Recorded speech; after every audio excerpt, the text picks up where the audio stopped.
Currently, oversupply of sports cards and non-sports cards is having a negative effect on pricing. We're going to dive into this. Stick around.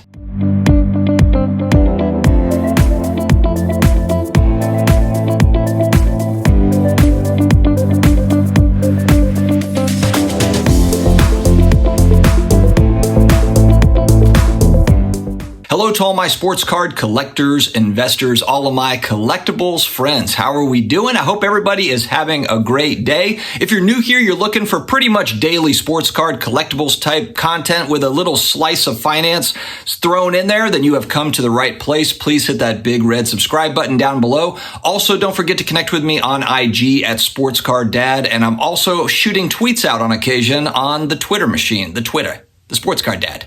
All right, I was watching this week's crossover with Josh and Chris, and I thought they were actually tackling a pretty interesting topic that, of course, we do kind of take into account at times, but maybe not enough. And basically what they were talking about is the oversupply of high-end sports cards and the negative effect that it's having on pricing. Now, when I say this, you might be thinking that I'm talking about oversupply as if there's a lot of them printed or a lot of them graded, and that's not what I'm talking about. What I mean is ones that are actually selling on the market at a given time. So, you might have a rare card. For example, any particular numbered sports card, maybe it's numbered out of 50. We'll just use that as an example. There's only 50 of those, so it is rare/scarce in a lot of instances. But if 40 of them go up for sale at the same time and they're all graded and this and that and whatever, then of course it's going to have a negative effect. There's just so many out there for sale at one particular time.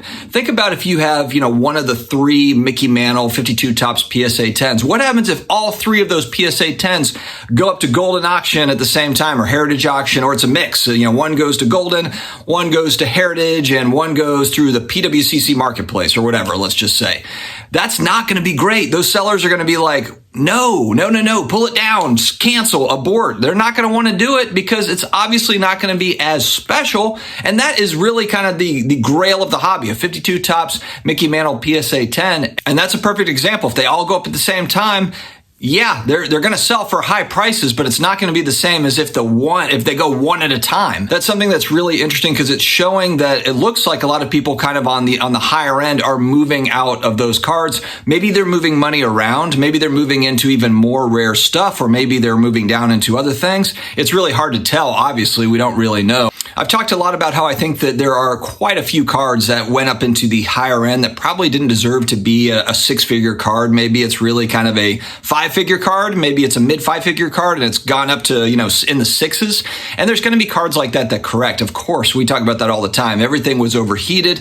I shouldn't say everything. A lot of cards were overheated. And so you have kind of a coming back down to earth. And that's certainly fine. But I guess that's what I'm curious about are people moving out of cards that maybe are, a $50,000 card to try to kind of like put capital together to level up, so to speak, to get into something even more rare. Because it's also kind of, it puts a spotlight on what is rare, what is really scarce. Because if you do have stuff that is really, really scarce, and then you also have it graded, and then there's that added kind of scarcity rarity with the grading. Those are items that are really hard to deny. They're going to have their place, assuming we're talking about a particular player that's popular and all that. Of course, you can have really rare, scarce stuff, but if there's no demand for it, then there's no demand. I was thinking this could kind of provide a buying opportunity for people that have been trying to get into certain cards where they were just way overheated and now maybe coming back down to earth and back into your price range. That's something that I've noticed for certain cards. And granted, I'm not a high-end buyer by any stretch, but you can see it happening with quite a few cards, especially on the modern side,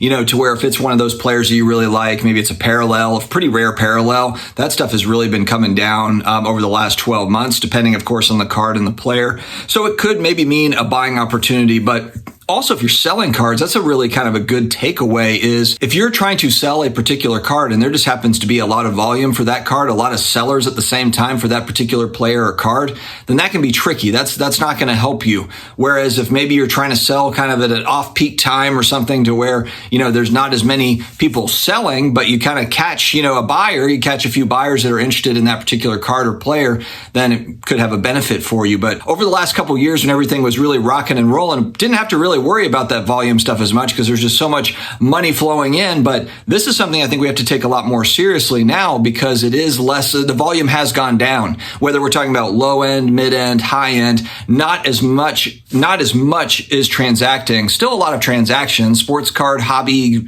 market is still healthy. There's still volume there, but it's not what it was in 2020, 2021, etc. And so the supply of stuff that's actually out there in the market, what do you guys think about this? Have you thought about it? Do you have particular cards that you're kind of maybe waiting because there are a lot of them on the market, higher end or mid end or whatever? Or, what's your strategy there? Or are you not really worried about that? And you're just kind of like, hey, you know what? I'm in liquidation mode. I'm trying to get into other things. So I'll take the current price wherever it sits. Because I haven't really been on the high end, I guess I've never really had to strategize on timing of auctions and things of that nature. But let me know what you guys think in the comments below. The oversupply, and what we mean by that, of course, is just supply that's out there in the market at a given time. It's having a big effect right now, probably just because, as we said, volume is down across the board for a lot of stuff. And so now when all of a sudden Grail cards are coming out of the woodwork, or not necessarily even, 52 Topps Manals, but big time Kobe patch autos or MJ autos or whatever it is.